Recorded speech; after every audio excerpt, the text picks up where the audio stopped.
It's not a game, it's a rich thing.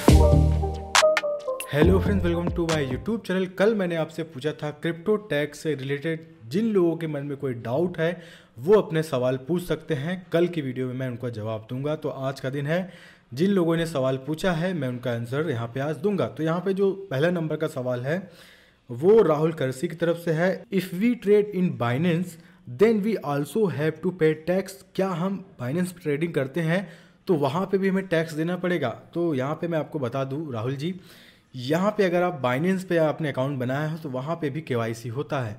वहाँ पे आपका आधार कार्ड और पैन कार्ड, जब एडवांस आप केवाईसी करते हैं तो वहाँ पे आपको इन दोनों की ज़रूरत पड़ती है। तो ऐसे में गवर्नमेंट वहाँ पे ट्रेस कर सकती है आपने वहाँ पे कितना क्रिप्टो रखा है।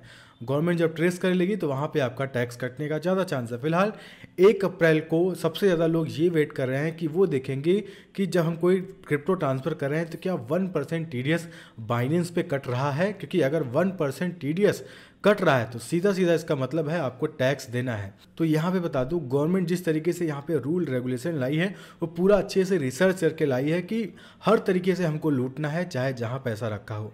फिलहाल वो अभी जो डिसेंट्रलाइज एक्सचेंज है उस पर नहीं पहुँच सकती, लेकिन बाइनेंस पे अभी भी डाउट बना हुआ है। हम 1 तारीख का वेट करेंगे, लेकिन ज़्यादा चांस यही है कि बाइनेंस पे भी अगर आप वहाँ क्रिप्टो रखते हैं वहाँ पे आपको टैक्स देना पड़ेगा, क्योंकि आपका वहाँ पे आधार कार्ड पैन कार्ड लिंक है। अब यहाँ पे जो अगला सवाल है विपुल पटेल की तरफ से, भाई टैक्स क्या सिर्फ ट्रेडिंग करने पे ही लग रहा है? क्योंकि इससे रिलेटेड और भी कुछ क्वेश्चन है, जैसे कि क्या एक्सचेंज ही 30% टैक्स काट लेगी। इससे रिलेटेड बहुत सारे क्वेश्चन आए हैं, तो इसी क्वेश्चन में मैं सारा कवर कर दे रहा हूँ। देखिए, यहाँ पे आपको जितनी भी एक्सचेंज है वहाँ पे आपको टैक्स नहीं देना है। अभी भी बहुत सारे लोगों के मन में डाउट है कि जो ये एक्सचेंज है यही 30% टैक्स काट लेगी। तो यहाँ पे आपको जिस तरीके से हम नॉर्मल टैक्स पे करते हैं पूरे साल का लास्ट में जब हम टैक्स जमा करते हैं, हमने पूरे साल कितना कमाया उस प्रॉफिट पे हमें टैक्स देना होता है नॉर्मल तरीके से। अब यहाँ पे क्रिप्टो में क्या है, क्रिप्टो में कोई डिडक्शन नहीं है। यहाँ पे फ्लैट 30% टैक्स है वो देना है।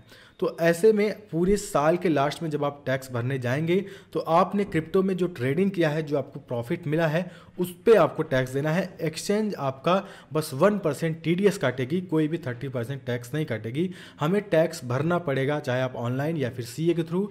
जब आप टैक्स भरेंगे तभी आपको 30% टैक्स देना है। बहुत सारे लोग अगर टैक्स नहीं भरना चाहते मत भरिए, अगर गवर्नमेंट की तरफ से नोटिस आती है तो वो उनका प्रॉब्लम होगा। यहाँ पे एक्सचेंज कोई भी 30% टैक्स नहीं काटती।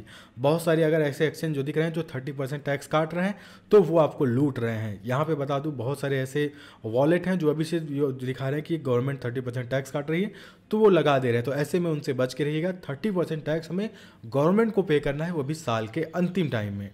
अब यहाँ पे जो अगला सवाल है आशीष चौहान की तरफ से, सर मैंने ज़्यादा फंड लगाया है तो अपना फंड KuCoin पे रखूँ या बाइनेंस पे, KuCoin पे ट्रस्ट कर सकते हैं क्या? तो यहाँ पे मैं आपको बता दूँ आशीष जी, बाइनेंस और KuCoin दोनों ही इंटरनेशनल एक्सचेंज हैं। फिलहाल जो KuCoin है उस पर सबसे ज़्यादा फंड ट्रांसफ़र हुआ है, कल की वीडियो मैंने बताया है। क्योंकि KuCoin पे बिना केवाईसी के भी आप अच्छा खासा USDT रख सकते हैं। जब आप एडवांस केवाईसी करेंगे उसमें आपको पैन कार्ड और आधार कार्ड देना पड़ेगा, लेकिन जो बेसिक KYC 1 और KYC 2 है उसमें आपको बस अपना नाम और मोबाइल फ़ोन नंबर जो है वो आपको देना है। उस तरीके से जो बेसिक मतलब जो मीडियम फैमिली से आते हैं या फिर जो स्टूडेंट है वो आराम से वहाँ ट्रेडिंग कर सकते हैं बिना कोई ट्रेस के, वहाँ कोई प्रॉब्लम नहीं आएगा। लेकिन अब अगर बात करें जो KuCoin हो गया, बाइनेंस हो गया, अगर गवर्नमेंट बोलती है कि आप KYC कीजिए, हमें इन्फॉर्मेशन दीजिए 1% TDS का, क्योंकि उनको जब 1% TDS का इन्फॉर्मेशन मिलेगा तो उनको पता चल जाएगा कि आपने कितना क्रिप्टो ट्रांसफ़र किया है, कितना प्रॉफिट लिया है। तो इस बेस पे अभी KuCoin और बाइनेंस इस पर भी अभी डाउट बना है, जैसे कि पहले बना है। 1 अप्रैल को क्लियर हो जाएगा। जब भी आप कोई क्रिप्टो ट्रांसफ़र करेंगे, इंटरनेशनल एक्सचेंज जितने भी इंडिया में वर्क करते हैं, अगर उस पर 1% TDS कटेगा तो इसका मतलब वहाँ पर आपको गवर्नमेंट को पता है, तो इसका मतलब गवर्नमेंट वहाँ पे आपसे टैक्स ले सकती है। गवर्नमेंट को सारा चीज़ पता है आपने इस एक्सचेंज पे कितना क्रिप्टो रखा हुआ है। फिर से बता दूँ, जो डिसेंट्रलाइज एक्सचेंज है वहाँ पे गवर्नमेंट आपको ट्रेस नहीं कर सकती। ऐसे में आप सर्च कर सकते हैं कि बेस्ट डिसेंट्रलाइज एक्सचेंज कौन कौन से हैं। अब यहाँ पे जो अगला सवाल है वो खतरनाक कॉन्सेप्ट तरफ से है, सर वजीरेक्स पे टिके रहें कि बाइनेंस पे शिफ्ट हो जाए। देखिए, वजीरेक्स और बाइनेंस सेम है, सेम कंपनी दोनों है। यहाँ पे आपको ट्रांसफ़र करना है तो जीरो फीस, यहाँ पे जीरो फीस लगेगा। आराम से अपना वजीरेक्स का फंड बाइनेंस में ट्रांसफ़र कर सकते हैं। लेकिन जैसा कि मैंने बोला डाउट बना हुआ है, तो बाइनेंस पे भी हो सकता है आपको 1% TDS कटे तो टैक्स देना पड़ सकता है। इसीलिए आप अपना फंड अभी वजीरेक्स पे रख सकते हैं। आप अगर जितने लॉन्ग टर्म के लिए होल्ड करेंगे वो ज़्यादा बेहतर रहेगा, पैनिक सेल से बचिएगा।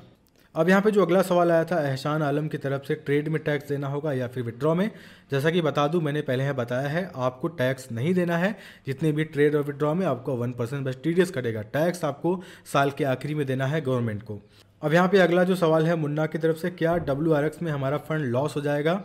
कोई प्रॉब्लम तो नहीं होगी। मतलब इनका कहना है कि वजीरेक्स जो है उसमें हमारा फंड लॉस हो जाएगा। बता दूं, वजीरेक्स एक अच्छा एक्सचेंज है, यहाँ पे आपका कोई भी प्रॉब्लम नहीं आने वाला पैसे से रिलेटेड। आप अगर पैसा फंसता भी है, मान लीजिए कल का अनाउंस हो गया कि वजीरेक्स बंद हो जाएगी, तो सभी लोग अपना पैसा निकाल सकते हैं। सारे एक्सचेंज है आपको टाइम देंगे।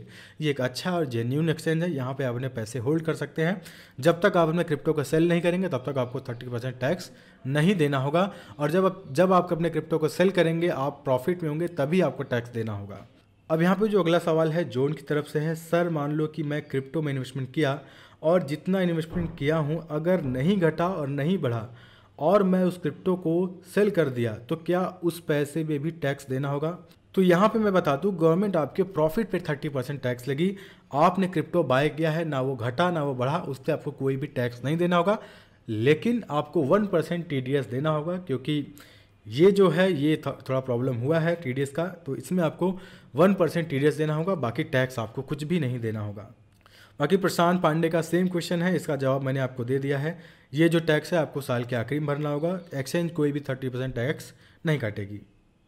अब यहाँ पे जो अगला सवाल है अभिषेक शर्मा का, वजीरेक्स से ट्रस्ट वॉलेट में क्रिप्टो ट्रांसफ़र करना क्या सेफ़ है और कैसे कर सकते हैं, और अगर सेफ़ है तो बाद में पैसे कैसे अकाउंट में ले? यहाँ पे बता दूँ, ट्रस्ट वॉलेट सबसे ज़्यादा इस समय यूज़ किया जा रहा है। बहुत ही अच्छा एक्सचेंज है। ये एक डिसेंट्रलाइज एक्सचेंज है, इसको कोई ट्रेस नहीं कर सकता और काफ़ी सिक्योर है। ये एक सिक्योर होने के साथ साथ यहाँ पे बता दूँ आपका जो फंड है यहाँ पे सुरक्षित भी है। अब लेकिन ये है कि वजीरेक्स कितना फीस यहाँ पे कट करेगी। आप अगर कोई क्रिप्टो एसेट ट्रांसफ़र करेंगे, हो सकता है अगर फीस ज़्यादा देना पड़े तो ट्रांसफ़र करने से बचिएगा। प्लस यहाँ पे बता दूँ, यहाँ पे अगर आप ट्रस्ट वॉलेट पे पैसे डाल चुके हैं, गवर्नमेंट वहाँ पे आपको ट्रेस नहीं कर सकती कि आपने कितना क्रिप्टो रखा है। तो यहाँ पे मैंने पिछली वीडियो में बताया था, बहुत सारे ऐसे इंटरनेशनल पेमेंट गेटवे हैं जो कि आपको क्रिप्टो के बदले USD डॉलर में पैसे कन्वर्ट करके दे देती हैं। फिलहाल आपके पास 1 लाख रुपए का डॉज कॉइन है, तो वो क्या करेगी, उसके बदले वो कन्वर्ट कर देगी USD डॉलर में। तो उस USD डॉलर को आप पेपाल के थ्रू मंगा सकते हैं अपने बैंक अकाउंट में। अब पेपाल के थ्रू वो पैसा आएगा USD डॉलर में, क्रिप्टो तो है नहीं। तो आप गवर्नमेंट को दिखा सकते हैं कि आपने फ्रीलांसिंग में वर्क किया है, उसके थ्रू पैसा कमाया है। तो वो क्या होगा, जो नॉर्मल तरीके से टैक्स पे करते हैं 10%, 25%, 15%, इस तरीके का जो टैक्स स्लैब है उसके हिसाब से आपको टैक्स देना होगा, ना कि क्रिप्टो 30 जो फ्लैट 30% टैक्स है उस हिसाब से। अब यहाँ पे जो अगला सवाल है अनिल कुमार की तरफ से, मेरा सारा इन्वेस्टमेंट वजीरेक्स पे है और मैं अभी लॉस में हूँ, आगे क्या करूँ और कैसे टैक्स से भी बच जाऊँ और जो लॉस में हूँ वो रिकवर कैसे करूँ? देखिए, अगर आप वजीरेक्स पे इन्वेस्टमेंट कर रखे हैं और अच्छा खासा कर रखे हैं तो आप होल्ड करिएगा। पहले आप लॉस को रिकवर कीजिए, 30% टैक्स दे दीजिए, कोई बात नहीं, लॉस तो रिकवर कीजिए। प्लस अगर आपको टैक्स से बचना है तब तो आपको डिसेंट्रलाइज एक्सचेंज चुनना पड़ेगा। और मैं आपको रिकमेंड करूंगा, आपने बहुत ज़्यादा इन्वेस्टमेंट किया है और लॉस में है, तो ऐसे में आप होल्ड करिएगा। मुझे नहीं लगता ये जो 30% टैक्स है ये ज़्यादा दिन टिकेगा, क्योंकि जो जितने भी इंडियन एक्सचेंज हैं उनको ज़्यादा प्रॉब्लम फेस करना पड़ा है। वो सुप्रीम कोर्ट के पास गई हैं, तो हो सकता है कुछ ऐसा यहाँ पे सुप्रीम कोर्ट नोटिस दे इंडियन गवर्नमेंट को टैक्स घटाने के लिए। तो आप गवर्नमेंट पे, हमारी जो सुप्रीम कोर्ट है उस पर बिलीव कीजिएगा। अगर आप बहुत ज़्यादा इन्वेस्टमेंट किए, आप होल्ड करिएगा, होल्डिंग ही अच्छा सोल्यूशन है। तो बाकी जो सवाल यहाँ पे हैं वो सेम इसी से रिलेटेड है जो कि मैंने इस वीडियो में बता दिए हैं। और भी आपके कोई मन में डाउट होगा तो मैं अगला जब वीडियो लाऊंगा उसमें आप जितने भी सवाल होंगे मैं यहाँ पे पोस्ट कर दूंगा, उसमें आप अपने सवाल पूछिएगा, मैं उसका सारे आंसर दे दूंगा। आप कमेंट करके बताइएगा ये वीडियो आपको कैसा लगा। तो अभी इस वीडियो में दोस्तों इतना ही है, तब तक आऊँगा नए वीडियो में किसी बहुत बेहतरीन टॉपिक के साथ। तब तक के लिए धन्यवाद।